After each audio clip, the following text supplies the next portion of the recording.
Esta es la historia del primer éxito musical chileno, Dark Glass Electronics. Nacida en Chile, crecida en Finlandia y adquirida por Korg, la gigante japonesa del Music Tech. El mercado japonés busca exclusividades. Nosotros pudimos tener una presencia importante en Japón gracias a un distribuidor. Hay ciertos códigos de protocolo y de etiqueta que hay que cumplir. En nuestro caso, el presidente de Korg quería conocer a alguien de nuestra empresa y poner un rostro antes de poder hacer negocios. Hablamos de innovación, de cómo cerrar un trato global y de la visión para convertir a Latinoamérica en un polo mundial de tecnología musical. Con el bajista de Perfect Circle, él grabó, fue uno de los músicos que grabaron el soundtrack de la película Minecraft. La pista que grabó, la grabó con un producto DSM and Humble, por lo tanto ahí Chile también está presente en Minecraft. Si crees que desde Latinoamérica no se puede competir en las grandes ligas, este episodio te va a hacer cambiar de opinión. Escucharlo solo en Fundamentos Media.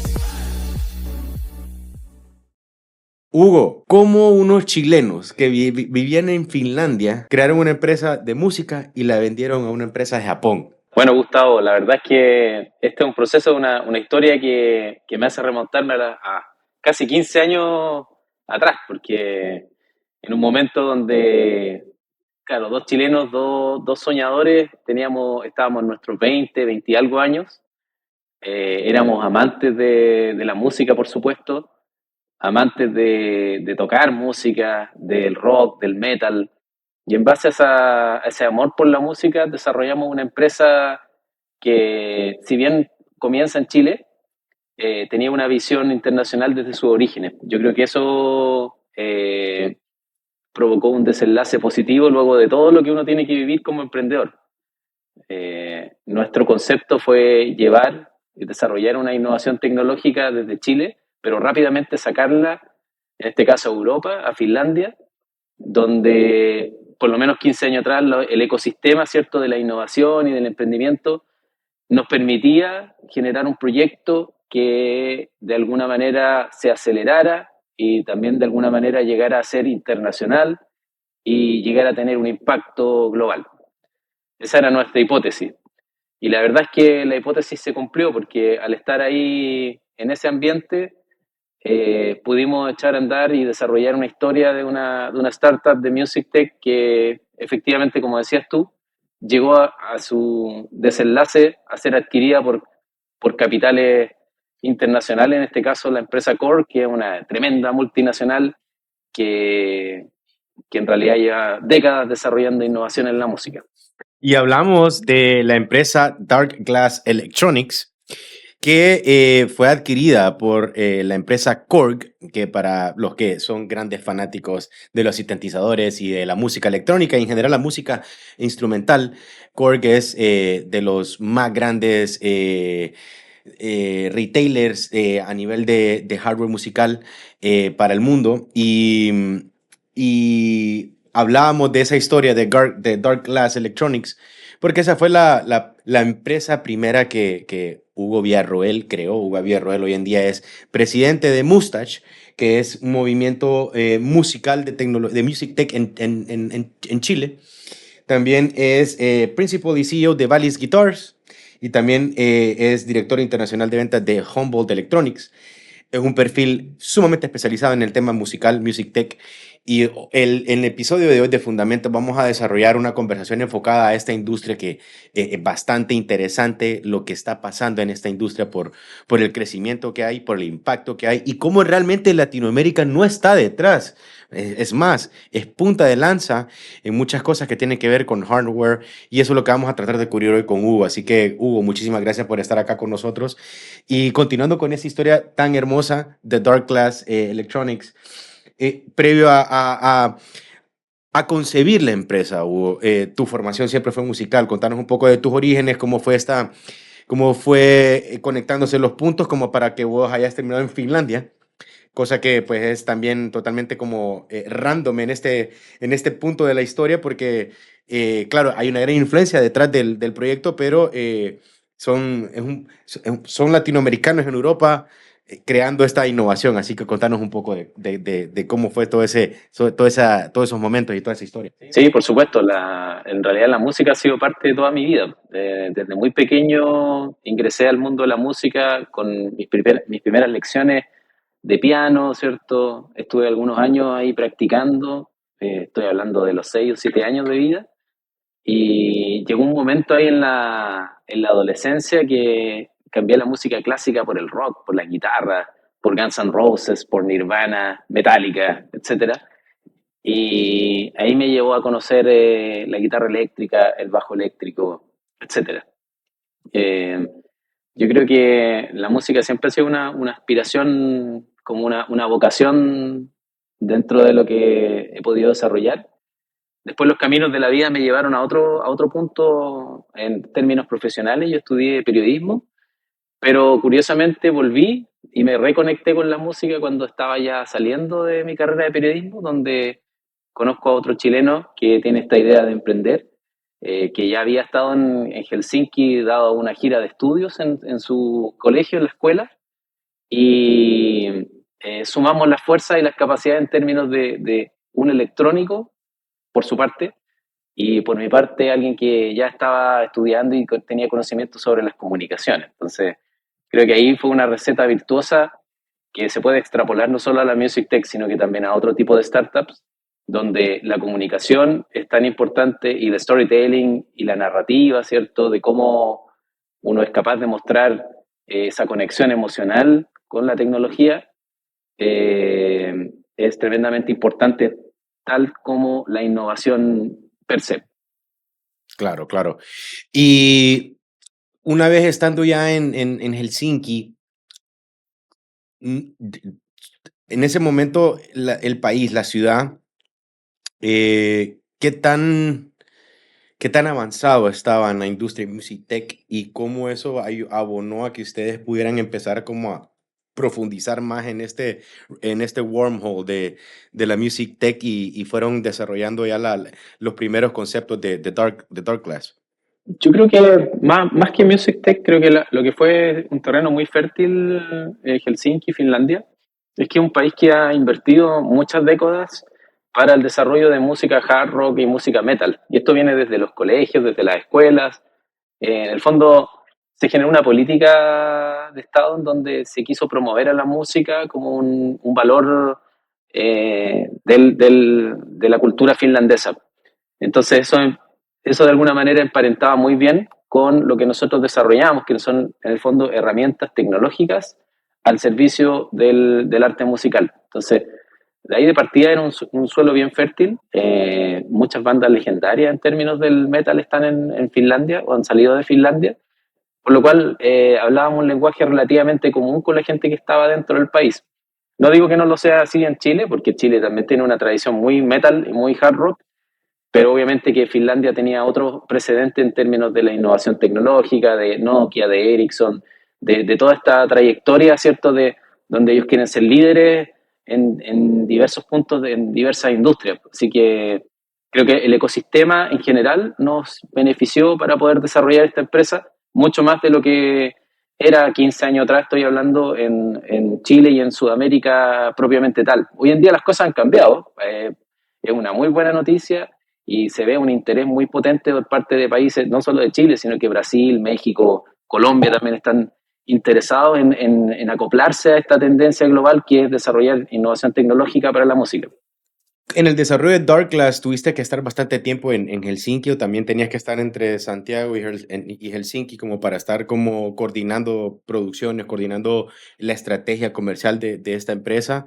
Y en ese momento, ¿cuál era el estado del ecosistema, digámosle, industria musical en general de Chile cuando empezás como a desarrollar ya tus proyectos en Dark Glass? Sí, debido a la empresa tuve que viajar muchas veces a Finlandia, pero más allá de Finlandia, a los mercados que son más importantes en términos de la industria de la música. Pues ahí estoy hablando de Estados Unidos, de Europa en general, Alemania, Japón, qué sé yo, Asia. Gracias a mi primera experiencia de emprender, he tenido la posibilidad de viajar a distintos puntos del mundo, lo cual es una tremenda experiencia y se relaciona mucho con conocer los mercados, conocer sus culturas y ver cómo abrir negocios en estos distintos países, que no es lo mismo que hacer negocios con México que, por ejemplo, con Alemania o con Japón o China. Y no solo por las diferencias culturales, sino que también hay otros sistemas de hacer negocios que uno tiene que ir conociendo y aprendiendo, y eso se aprende mucho en terreno. Sí, claro, claro. Y me imagino, digamos, esa experiencia que fuiste captando en estos mercados, que fuiste entrando, que es, en teoría, y de hecho son más desarrollados que los mercados latinoamericanos en temas de innovación musical o de propuestas de innovación musical. El estado del ecosistema latinoamericano en ese entonces era más que todo enfocado como a exportar más como el contenido musical y no tanto como para como innovar como en hardware musical, o dirías que había ciertos proyectos similares a Dark Class en ese momento naciendo cuando estaban ustedes posicionándose en estos mercados, Hugo? Mira, yo diría que en Chile ocurrió algo bien especial. Yo creo que hubo una generación de desarrolladores que por interés, por empuje, también por responder a las brechas de poder adquirir tecnologías que eran muy costosas en ese tiempo, se pusieron a inventar y se pusieron a hacer cosas y locas, inventos, etcétera. De los cuales yo diría que se destiló uno de los ejemplos más exitosos fue Darkglass. Eh, Esto estoy hablando en Chile. ¿Cómo Korg y Dark Glass empiezan como a conectarse o a conocerse? Mencionaba pues que Korg, y eso lo mencionaba más como una apreciación de lo externo, como que lo que Korg hace o lo que en aquel entonces estaba haciendo, como que hacer match con lo que Dark Class estaba proponiendo era tal vez como polos opuestos, pero que a la larga termina siendo al final una sinergia que se une. Pero el inicio de esta construcción de esta relación, imagino que mucha parte de la venta, Hugo, tiene que ser en exhibiciones, en grandes eventos. Si nos das un contexto de dónde es que vos armabas los negocios más importantes con Dark Glass, y si estos eran en porque a veces, a veces es como que la mayor parte de la comunidad se reúne en estos grandes eventos. Imagino que también Viña del Mar en algún momento también sirvió como de algún tipo de apoyo como para poder resaltar la presencia de Dark Class, ¿verdad? Claro, correcto. Bueno, en el caso de Viña del Mar tiene, por ejemplo, un evento que es muy conocido a nivel latinoamericano, que es el Festival de Viña. Ujú. Por lo tanto, ahí me dio la oportunidad de poder estar con músicos de, qué sé yo, de Carlos Vives u otros que Sí, venían a presentarse, y era tan simple como reunirse ahí y que probaran los productos, y en el claro. fondo todos quedan ahí encantados y les gustaba mucho. Tiene mucho que ver de ello. En el fondo, en esta industria tú tienes que probar este producto, tienes que sentir que su calidad en sonido es superior. Y es lo mismo también en las grandes ferias más comerciales. En Estados Unidos hay una feria que se llama el NAMM Show, que se ocurre en California todos los años, la principal feria del planeta, donde se reúnen productores de music tech, distribuidores, se hacen negocios, y por otro lado están los artistas y público en general. Y en torno a lo que me preguntabas de Korg, muy buena pregunta, porque Korg fue una presa que empecé a cazar varios años atrás de que resultara el primer plato. Eh, Se dio una casualidad de que una de las marcas que estaba siendo distribuida por Korg, que se llama Spector, que es una marca de bajos eléctricos, eh, que yo admiro mucho, y conocí al dueño de Spector en ese entonces, Stuart Spector, y también a PJ, que era mi homólogo, era el jefe de venta en Spector. Hicimos buenas migas, como se dice en Chile, y ellos me comentaron de que estaban siendo distribuidos en Estados Unidos por Korg. Y bueno, les pedí que me presentaran con la gente de Korg. Fue una introducción inicial, y de ese tiempo creo que pasaron unos 3 años en donde yo llegaba al año siguiente del NAM y le decía, oye, ahora podríamos a lo mejor conversar y hacer negocio en Estados Unidos. Me decían, todavía no, todavía no. Después llegaba al segundo año y me dijeron, ahora han crecido, mira, está creciendo la empresa, notable lo que han hecho, pero mira, este año tampoco vamos a... Y al tercer año recién me dijeron, ya sabes qué, queremos sentarnos a la mesa y queremos discutir para que seamos el distribuidor de la marca en Estados Unidos. Claro que de eso uno no iba a suponer de que pasamos de que ellos fueron nuestros distribuidores a que iban a adquirir la empresa. Pero sí o sí uno tiene que provocar esos encuentros porque si no, no ocurren. En el fondo, una empresa multinacional tan grande como esa no va a llegar de vuelta a tocar el timbre o a llamarlo a uno, sino que uno tiene que acercarse y son trabajos que todavía tienen que ver con relaciones humanas, con trabajos de años donde uno tiene que establecer esos vínculos y bueno, yo creo que todo ello de alguna manera contribuyó para que hiciéramos negocios finalmente y después fuésemos adquiridos como empresa por ellos mismos. Son adquiridos por Korg y eso es un... A ver, ¿cuántas veces puedes contar las veces, valga la redundancia, de que Korg hace una adquisición de estas? Sí hace, lo hace frecuentemente, pero primero, yo creo que si, y si mal no estoy, me corregí si me equivoco, ustedes fueron la primera adquisición de Korg, latinoamericana, ¿no? La primera adquisición latinoamericana, esto ocurrió en el 2021, en plena pandemia, ¡Wow! y de ahí que nosotros sepamos, no ha habido otra empresa latinoamericana en ser adquirida por Korg. Y en el caso de Chile, fuimos la primera empresa de Music Tech en la historia de Chile en ser adquirida por capitales extranjeros. Son el caso punta de lanza, por así decirlo, de Latinoamérica, ¿verdad? Yo diría que sí, Ujú. sin, sin pecar de sobre orgullo, yo creo que el caso de Darkglass abre una puerta interesante para que otros puedan desarrollar, para que otros puedan innovar y para demostrar de que desde Chile, de un país que viene tan al sur del mundo, se puede hacer algo que fue tan notable que está hoy en día por lo menos en 80 o 90 países en el mundo, con miles de clientes, con miles de músicos de renombre, en venues y en escenarios de importancia global, y se hizo en la mente de dos chilenos, en el fondo, es Así es, posible. dos latinoamericanos, correcto. Ahora, muy diferente es hacer negocios con una cultura norteamericana, europea. ¿Cómo fue ese proceso de negociación con los japoneses? ¿Qué aprendiste de ahí? ¿Qué lecciones puedes compartir? ¿Y cómo latinoamericano también puede adaptarse a un mercado asiático como el japonés? Bueno, yo creo que en ámbitos de Music Tech, el mercado japonés busca exclusividades. Yo creo que están un poco aburridos del mainstream porque ellos mismos desarrollan, bueno, Korg propiamente tal es una empresa japonesa que nace en Japón. Entonces, ellos tienen un desarrollo de mucho tiempo, de mucha data en empresas de Music Tech, pero a su vez buscan empresas de nicho o productos y servicios más premium y por ahí creo que hizo sentido lo que nosotros estábamos desarrollando. Eh, nosotros pudimos tener una presencia importante en Japón gracias a un distribuidor que fue en el fondo quien nos conectó con la realidad japonesa. Yo tuve la oportunidad de ir a Tokio, ahora en un par de semanas también vuelvo por segunda vez a Japón, a Osaka, estaba en la Expo Universal, pero en mi primer viaje me llamó mucho la atención de que yo suponía de que, por ejemplo, a nivel cultural, los japoneses per se, todos hablaban inglés y iba a ser muy simple poder comunicarse, etcétera. Y me di cuenta en terreno de que no es así, que en el fondo muy pocos dominan el idioma inglés, entonces ya hay idioma, ya hay barreras idiomáticas, eh, hay ciertos códigos de protocolo y de etiqueta que hay que cumplir.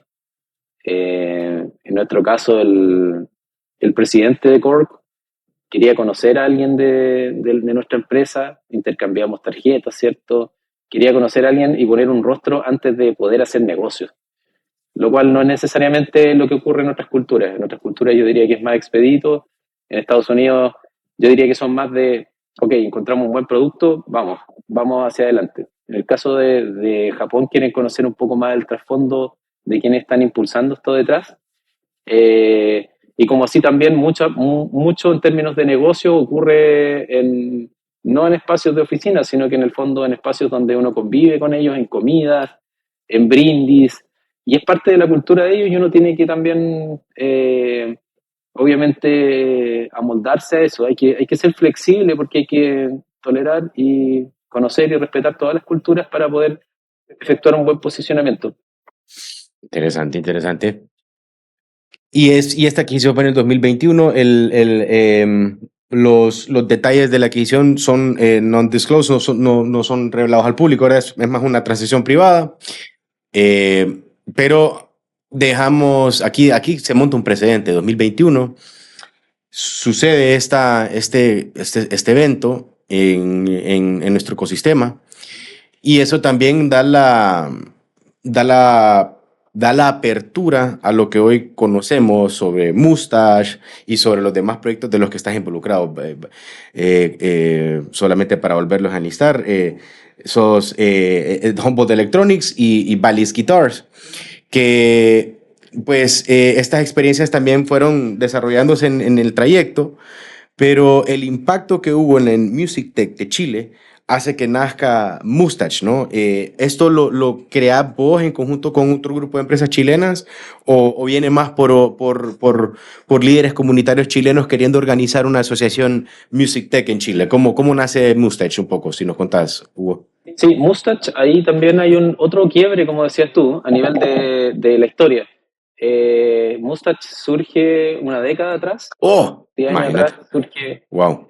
Claro, de hecho, es el primer gremio en el mundo sobre Music Tech. Fuimos primeros líderes, incluso antes que Alemania, Europa. Hoy en día existe Music Tech Europe, Music Tech Japan, etcétera.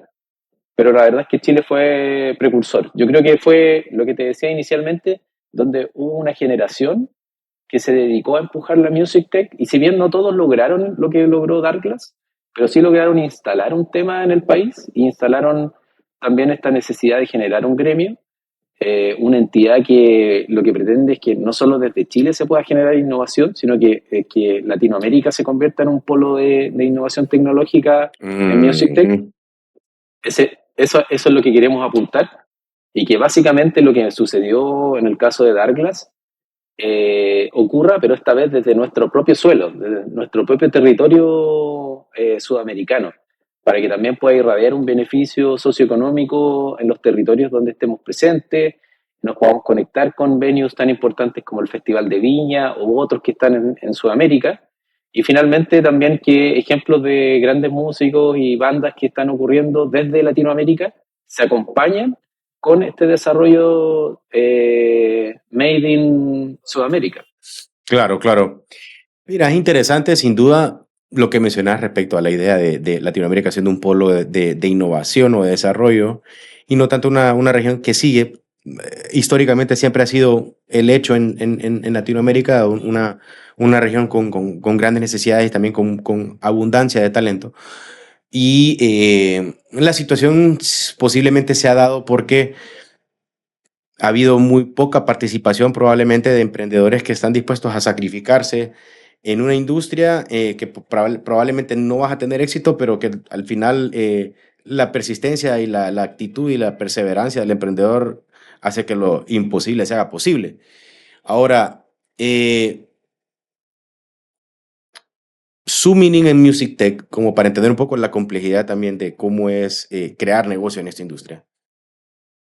Darkglass perdón, una empresa enfocada a la venta B2B, B2C, o ¿cómo la categorizarías como a nivel de modelo de negocio, Darkglass? Bueno, la empresa en sus orígenes surge con un B2C, B2C. porque como era un negocio más desconocido, ¿cierto? Las primeras ventas fueron directas, eran Ujú. nuestros primeros usuarios, eh, lo cual yo creo que es muy bueno en industrias como estas, porque tú vas recibiendo y enriqueciéndote también del testimonio y del feedback de las personas Correcto. que van adquiriendo tus productos. Ahora, para escalar, para que un negocio como este escale, tiene que pasar a B2B, porque después se hace inmanejable, o habría que destinar todo un área de la empresa a generar un marketplace con logística y con un sistema de support, y servicio técnico, etcétera, que pueda dar cabida a que clientes de todo el mundo hagan estas compras directas, lo cual también se puede hacer hoy en día, pero hoy en día existen algunas herramientas para ello, pero por lo menos 15 años atrás era muy complejo, entonces decidimos traspasarnos un B2B donde teníamos representantes de la marca en distintos países y estos representantes de la marca hacían venta a otros puntos de venta o bien a clientes directos nuestros productos. Ahora, si tú me preguntas entre B2B y B2C, ¿qué gana uno con B2C? Gana el Customer Experience directo, que es un feedback increíble, una mina de oro para quien desarrolla, te da ideas de generar nuevas innovaciones, nuevos productos, nuevos servicios. Y cuando uno ya empieza en B2B, se distancia un poco más del usuario final, pero obviamente que hay otras cosas que se pueden manejar mucho más fáciles y la empresa obtiene también una proyección y se puede programar en su crecimiento. Por lo otro es un poco más etéreo en forma de crecimiento. Cuando ya estás con un B2B, tú ya puedes hacer un forecast, puedes hacer roadmap, puedes empezar a otras lógicas y otros diseños de crecimiento de empresa. Y hago la pregunta, Hugo, porque es importante contextualizar al emprendedor que quiera entrar en esta industria, qué enfoque quiere decidir tomar o seguir. Sin duda que el B2C también está muy amarrado ahora en día. Vos bien dijiste algo clave. Cuando yo salí no había Instagram, no habían estas cosas. Hoy en día las plataformas digitales permiten moldear una estrategia B2C en la que pues el elemento viral hace que tu producto sea visto. No necesariamente convertido, pero sea visto. Ya la conversión y la experiencia como tal va a depender de cómo el mercado reacciona a la propuesta que haces. Ahora, en cambio, el B2B sí tiene otro proceso, otro método. Y transformarse o enfocarse en eso también toma tiempo. Por ejemplo, hacer ventas B2B en la industria Music Tech, más o menos como cuánto es la ventana de tiempo de cerrar un cliente. Hugo, vos que tenés mucha experiencia en eso. Pues el que menos tomó puede haber sido unos 6 meses, un año, por lo menos. Sí. Y el que más tomó, en el caso de Europa, fueron a los 5 años de estar ahí insistiendo con la empresa. Así es, así es. Y eso es, ojo, eso es en cualquier industria que se involucren. Ahora, si quieres entrar en Music Tech, y estamos hablando precisamente de cosas que tengan que ver con software. Ahora, Music Tech es bien amplio. Puede ser software también hoy en día, también puedes enfocarte en hardware. Aquí estamos hablando del ejemplo de hardware, donde, y esto también aplica para software, porque en el mundo y en el espacio B2B, entiendan de que todo es más lento porque hay muchos involucrados en el proceso de toma de decisión. En un B2C, un video viral en la plataforma correcta te hace ir a la tienda a comprar el producto. En el B2B es una construcción de una relación. Y yo creo que aquí es importante destacar lo siguiente, y por qué tuve que hacer un paréntesis así como para ir cayendo en el punto de por qué hice la pregunta. Normalmente esta industria, Music Tech, está llena de personas con un gran gusto artístico. Y de hecho, el ecosistema, todo lo que se desarrolla en esta industria, en su gran mayoría tiene ese enfoque. Entonces, como artistas, es importante reconocer que tenemos un arte para producir, pero también como artistas tenemos que también reconocer de que vender o posicionar nuestros proyectos en empresas que queremos que sean nuestros clientes, vamos a tener que salir de nuestra zona cómoda de artistas y también convertirnos en artistas para poder lograr concretar estos negocios grandes y poder crecer nuestras propuestas. Actualmente, Mustache tiene 25 empresas, si mal no recuerdo, en la comunidad, pero Mustache necesita también en la participación de tu empresa, de tus emprendimientos, de que conozcan más para que se pueda expandir un poco más esta, esta fuerza, esta energía que se está desarrollando en esta industria, como para que nosotros podamos empezar a proponer soluciones desde acá que sean consumidas en un mercado global. Creo que esa es la premisa por la cual Mustache existe y creo que también eso es lo que Hugo nos ha recalcado en la historia, que todo esto ha sido creado por latinoamericanos que impactaron en un mercado global. Hoy en día están en más de 90 países y todo eso es posible sabiendo apoyarse de los recursos que hoy en día están y aprovechando también las oportunidades que están. Pero claro, va a ser como ustedes escucharon en la historia. Miren, Hugo fue bien claro. Nosotros nos enfocamos específicamente en los bajistas.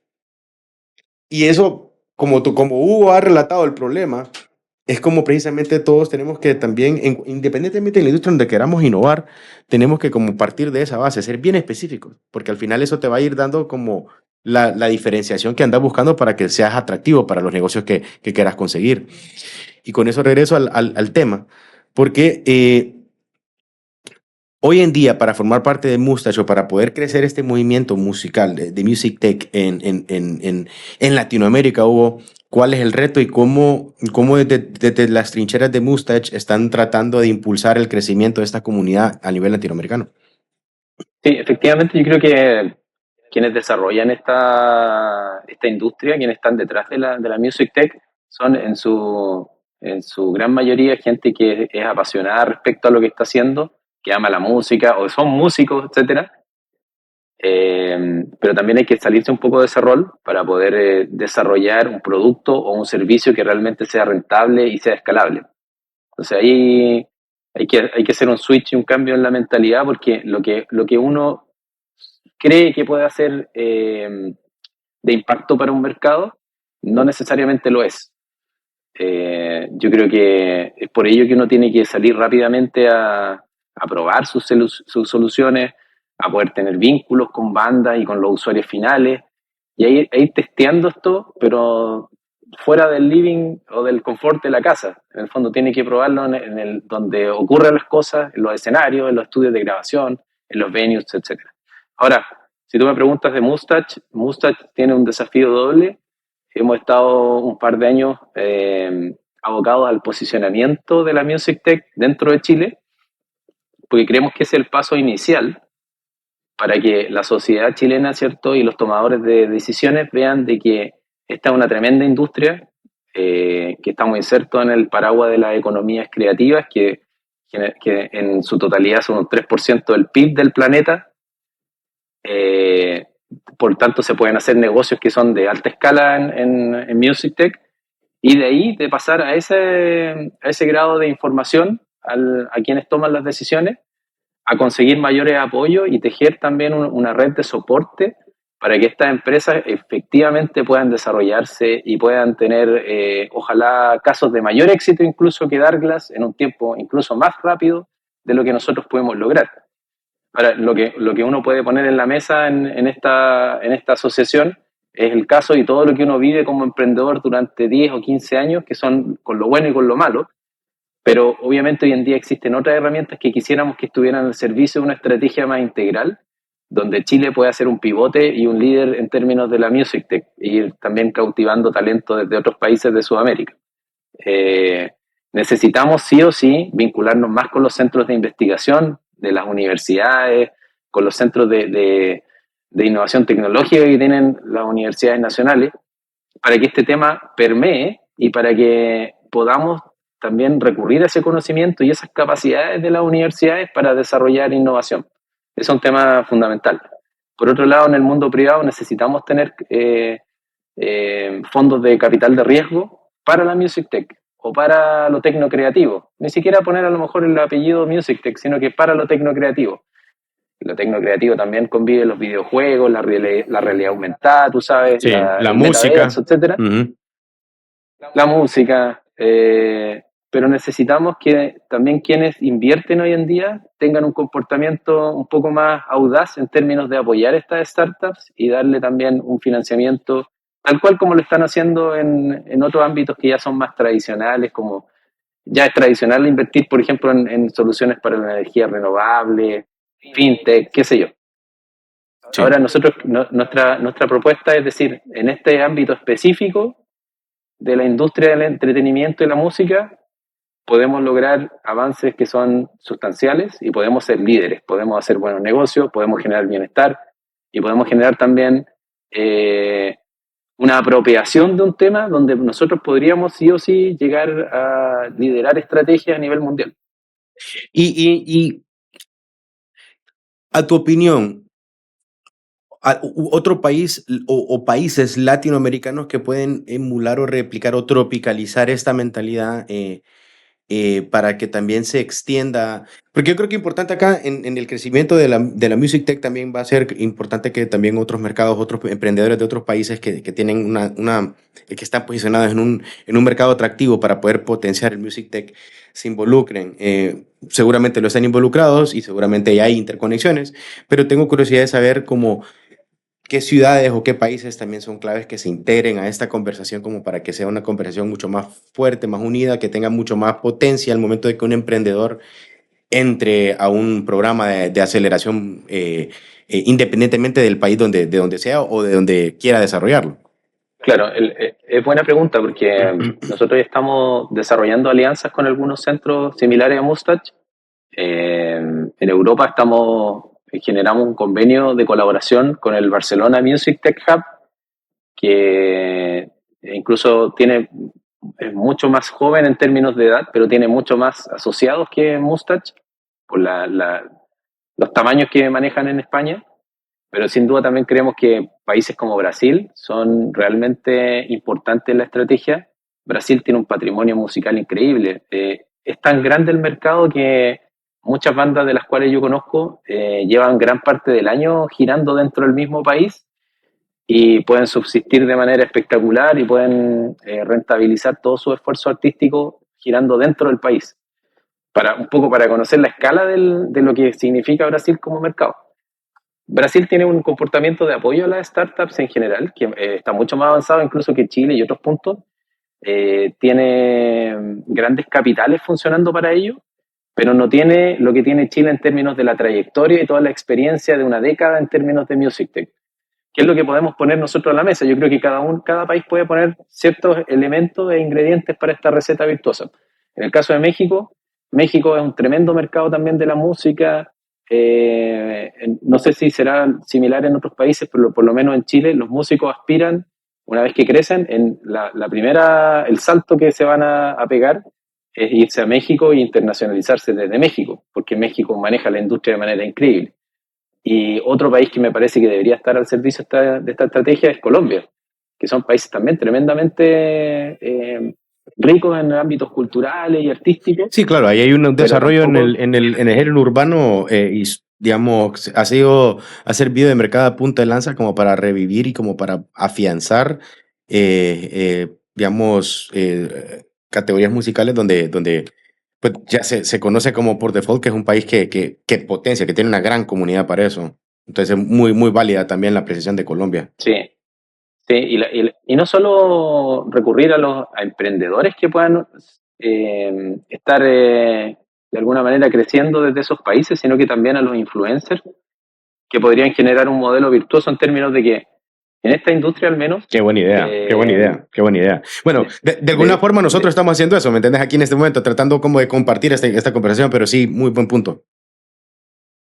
claro, yo me planteo es que si tenemos casos de éxito a nivel global como Shakira, Carlos Vives, te decía, qué sé yo, en México hay muchos más, ellos debiesen ser nuestros primeros, incluso inversionistas en la estrategia de Music Tech, porque son quienes pueden adoptar estas tecnologías, pero a su vez, al utilizarlas, pueden viralizar, ¿cierto?, el efecto de exposición que tienen estas tecnologías a través de su propio capital que tienen como artistas, como influencers, al tener cientos de millones de seguidores. Entonces, deberíamos llegar en algún punto, y esa es mi aspiración, a tener un fondo de capital de riesgo donde estén los principales artistas de Sudamérica aportando a ese fondo y también, cuando sea coherente, utilicen y empujen como embajadores estas tecnologías.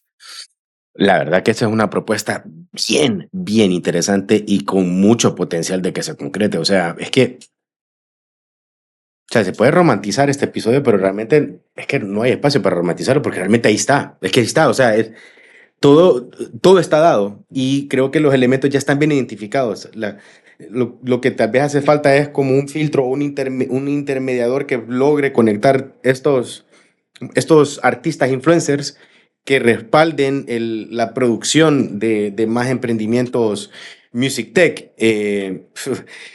La verdad que lo que hemos conversado, hasta el momento lo que vamos conversando me gusta mucho porque pues sí hay bases como para construir algo donde no es lejano pensar de que nosotros como región podemos ser una región que propone y que establece nuevas tendencias, que ese creo que ha sido el reto que le debemos, que nos debemos nosotros como región por dada pues todas las cosas que hemos producido en los últimos años. Ahora, yo quiero regresar a un punto que mencionabas con respecto a Mustache también con, con los casos de éxitos. Yo creo que el ecosistema latinoamericano, si bien es cierto, tenemos unicornios que han destacado, son contados con los dedos o con, o con las dos manos. ¿Vos qué pensás que es más atractivo perseguir?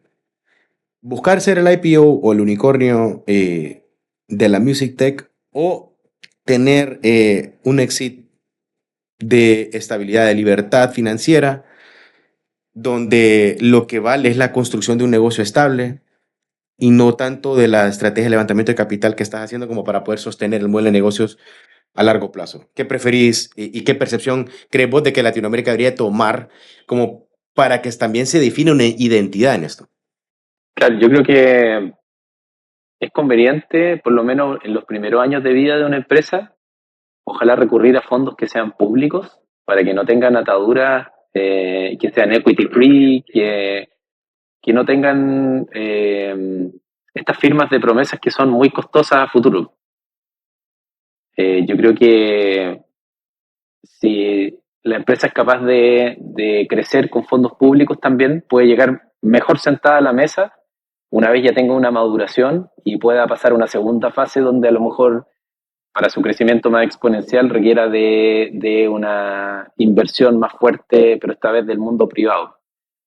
Pero iniciarse con capitales privados eh, tal vez no me hace tanto sentido por el hecho que, al menos en la realidad que yo observo en Chile, hay herramientas públicas que permiten que uno pueda solventar los primeros esfuerzos de una empresa.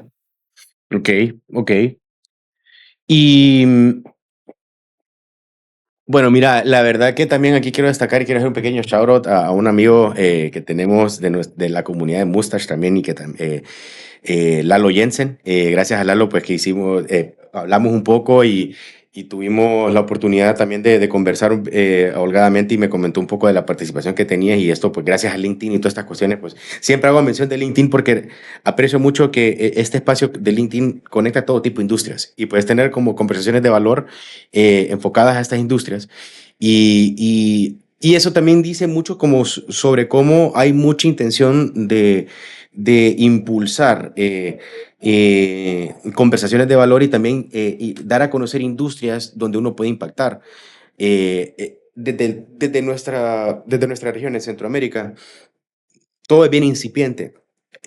Probablemente hay propuestas de Music Tech que no conocemos todavía o que probablemente están engavetados, escondidas y no lo sabemos. Pero si estás viendo este episodio, mira de que hay ya casos de éxitos, mira de que hay también instituciones que apoyan esto. Y yo creo que también es importante que la región nuestra participe en ello porque sí hay riqueza de adaptar soluciones de valor a esta industria, pero que pues por la misma, el hecho histórico que hemos tenido de ser una región que sigue tendencias, nosotros lastimosamente nos toca ver como somos la colita. Empezamos a ver lo que ya está hace 3 años adelante, lo empezamos a ver hoy. Entonces, eso con esta conversación me hace ver a mí como que sí tenemos una necesidad y tenemos una, una obligación de impulsar industrias creativas, industrias novedosas donde nosotros podamos ser puntas de lanza y poder potenciar esos proyectos. Aparte de lo que has logrado de unificar y de poder como potenciar estas iniciativas musicales y asociaciones musicales en la Music Tech en Chile, quiero también pausar y ver un poco el tema Viña del Mar. Me parece a mí Viña del Mar una zona como bien apta para que emprendimientos Music Tech lleguen ahí a aprender un poco más, hay más mentoría, creo que un poco más de conocimiento para poder expandir este conocimiento y poderlo crecer en sus regiones. ¿Vos qué precisión tenés vos con respecto a la zona de Viña del Mar? Sí, bueno, efectivamente Viña del Mar, donde vivo con mi familia hace mucho tiempo, es una ciudad bien curiosa porque tiene un ecosistema diverso. Y esto quiere decir que en el mismo espacio, en el mismo polígono, convive el escenario de la Quinta Vergara con distintas universidades que tienen distintas disciplinas, desde la informática, la electrónica, las ciencias sociales, ¿cierto? El arte, la música, etcétera. Con también todo el efecto de vivir en una ciudad que a su vez es una marca fuera de Chile y tal vez es una marca en el mundo.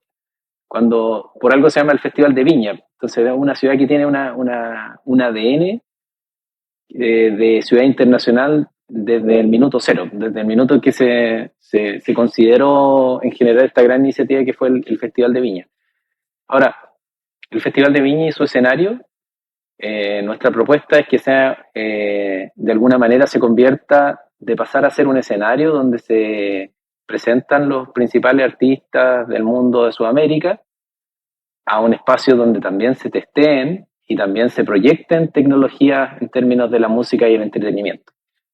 Ahora, nuestra hipótesis tiene que ver con que estos desarrolladores de Music Tech, pero también desarrolladores de otras disciplinas de lo tecno creativo, converjan en un espacio en común, se aceleren con el apoyo de universidades, el mundo público y el mundo privado, y tengan a su haber espacios tan importantes para poder probar estas tecnologías como por ejemplo la Quinta Vergara, que son espacios que son exclusivos y que realmente te pueden cambiar la vida como desarrollador, porque como dije anteriormente, no es lo mismo desarrollar una solución en un laboratorio que testearla en una Quinta Vergara, que es un espacio de nivel mundial. Y no es lo mismo tampoco que se desarrolle un festival de viña que solamente ocurra la música y el ejercicio artístico, a que le agreguemos una segunda paso de evolución donde la tecnología le dé otro relato y otra narrativa a lo que esté ocurriendo en el escenario. Entonces, si me preguntas a mí, y va muy en consecuencia con los planes también que tiene hoy en día la Municipalidad de Viña del Mar, eh, va a ocurrir un proyecto de distrito creativo que en el fondo va a ser un espacio, un hub, donde las disciplinas de lo tecno creativo van a confluir, se van a apoyar, se las va a acelerar y se va a generar un ecosistema para que ojalá también otros de Sudamérica vengan a este recinto y también se aceleren y convivan en un espacio que creemos que va a ser único en Sudamérica. Me parece que sí, creo que esa es una muy buena, una muy buena situación de como de visionar lo que puede suceder. Me parece bueno, que Latinoamérica tiene que ir identificando esas zonas donde mi tipo de emprendimiento, en qué zona de Latinoamérica aplica bien para poderlo crecer. Y creo que Viña del Mar tiene esa particularidad. Para ir cerrando, hubo un par de consultas más. ¿Vos actualmente también tenés inversiones en otras startups de Music Tech o tenés inversiones en otras startups de otras industrias? Sí, claro, estoy en una empresa que se llama DSM and Humboldt, que desarrolla soluciones de hardware también para la industria de la música. Esta empresa lleva tan solo 5 años, un poquito, casi 6 años de vida, y sin duda que sus procesos de crecimiento y de aceleración comparado con lo que vivimos en Darklands han sido mucho mayores, mucho también en parte porque se desarrolló una innovación muy, muy potente, pero esa misma innovación potente pudo cruzar las fronteras de Chile de manera mucho más rápida, dado que ya hay toda una red que está tejida y que ya lleva más de 15 años de desarrollo. Entonces, fue mucho más fácil introducir este tipo de innovación en los clientes estratégicos para acelerar la empresa. Estoy también en Ballis Guitars, que es una fábrica, una marca de guitarras eléctricas, con componentes también de nativos, maderas seleccionadas que son oriundas del país y algunos elementos nativos también del país, y en una marca que desarrolla accesorios para la industria de la música que se llama Raven. Raven. Esas son las tres inversiones que tenés. lugares donde estoy en día. Y de los tres, Correcto. vos me habías dicho off the record de que tecnología chilena estaba presente en bandas como Foo Fighters. ¿Cuál de estas Sí, claro. empresas está relacionada con bandas musicales como Foo Fighters? En DSM Humboldt, claro. Ajá. Ahí nosotros estamos trabajando ya con varias bandas muy potentes. Una de ellas, Foo Fighters. En el caso de Chile hay una banda muy famosa que se llama Los Bunkers. Los Bunkers. Que están ocupando la tecnología. Ya empezamos a recibir de vuelta también requests de equipos de artistas como por ejemplo Alanis Morissette, que nos llegó el otro día un aviso ahí que quieren ocupar las tecnologías. Estamos trabajando con Sepultura en el mundo del metal, a Perfect Circle. Qué loco fuera que también tengo una historia. Oíme, qué loco fuera que le dieras a Tool también. Si le da Perfect Circle, qué bueno que también Tool fuera parte también. Qué interesante, la verdad, porque Tool también, vos sabés, va como una de mis bandas favoritas. Me tuve que hacer ese paréntesis, me emocionó la idea. ¿Ah, sí? Sí. Bueno, estamos cerca Mira que sí. de Tool. Qué genial, la verdad. Bueno, mira, esos son como los productos que el buen trabajo y el buen estudio de mercado pues te lleva a abrir, ¿verdad? Ese acceso a todo este tipo de como de élite musical, ¿va? Sí, de todas maneras. O sea, te iba a contar de una anécdota ahí que en el caso de A Perfect Circle, con el bajista de Perfect Circle, hace poco nos mandó un mensaje porque él fue uno de los músicos que grabaron el soundtrack de la película Minecraft. Uh-huh. Tú sabes de Minecraft, Sí. de los juegos de niños, qué sé yo, que es globalmente conocido. Claro. Y resulta que la pista que grabó, la grabó con un producto DSM Humboldt. Por lo tanto, ahí Chile también está presente en Minecraft. Así es. Y esto es clip. Esto va como clip. Eso tal vez lo ponemos en el tráiler también, porque eso está muy bueno. Es que sí, la verdad, es de destacar ese tipo de eventualidades. También tenemos que también exponer esta vitrina y dentro de nuestro rol como dentro del ecosistema es precisamente eso, como tratar de profundizar en estas historias, darlas a conocer, y agradecemos muchísimo que nos hayas abierto las puertas de tus proyectos, Hugo, de tu casa, como para poder hablar de tu casa virtual, porque estamos de manera conectada virtualmente, pero agradecemos mucho la disposición y la confianza que nos han dado para como expandir en detalles y en puntos que importantes considerar, ¿verdad? Para los emprendedores que están viendo este episodio de cómo poder iniciar esto. Y para ir cerrando, Hugo, un segmento de preguntas rápidas. ¿Cuál ha sido la mejor inversión que has hecho? Yo creo que, bueno, tuve la fortuna de mi primera empresa justo tener un caso de éxito, pero yo creo que hubiese tenido o no éxito, creo que fue una buena decisión a los 20 años arriesgarse en algo que no era simplemente trabajar para alguien más e invertir la mayor cantidad de tiempo posible. Yo creo que fue mi mejor inversión y me llevó a estar en una nueva ruta que es emprender.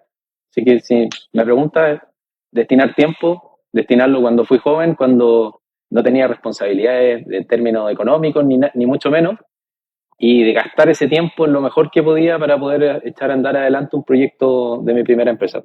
¿Tu peor inversión? Mi peor inversión, yo creo que no tomar decisiones a tiempo, porque generalmente cuando uno cuando huele que algo no está bien, es porque no está bien. Y dilatar decisiones a veces involucra incluso temas económicos que son potentes. ¿Podcast, música o libros? Yo diría que la música. Siempre la música. Me gusta. Y en segundo lugar, leer. ¿Género favorito de música? Hoy en día estoy muy fuertemente relacionado con el mundo del blues y música similar. ¿Tu podcast favorito cuál es? No, hoy en día no soy tanto de podcast, para ser sincero. Ok. No tenés una... Ok. No, o sea, me gusta revisar algunos, pero no podría decir que soy más promiscuo en mi consumo. Ok. ¿Y un top 3 de ciudades latinoamericanas favoritas de Hugo? ¿Cuáles serían? Un top 3. Bueno, Viña, es mi favorita, por eso vivo acá. Sí. Yo diría que, en segundo lugar, me encantó, estuve hace muy poco en Bogotá. Me encuentro una ciudad espectacular. Y En tercer lugar, dentro de Sudamérica, mm, yo creo que podría ser otra ciudad en Colombia, que es Cartagena de Indias. Me encanta también. Cartagena de Indias. Ok, perfecto. Top 3, muy bien. Hugo, pues ha sido una conversación, un episodio bastante bueno, bastante lleno de información para vos como potencial empresario, emprendedor que estás queriendo encontrar una industria donde querés hacer la diferencia.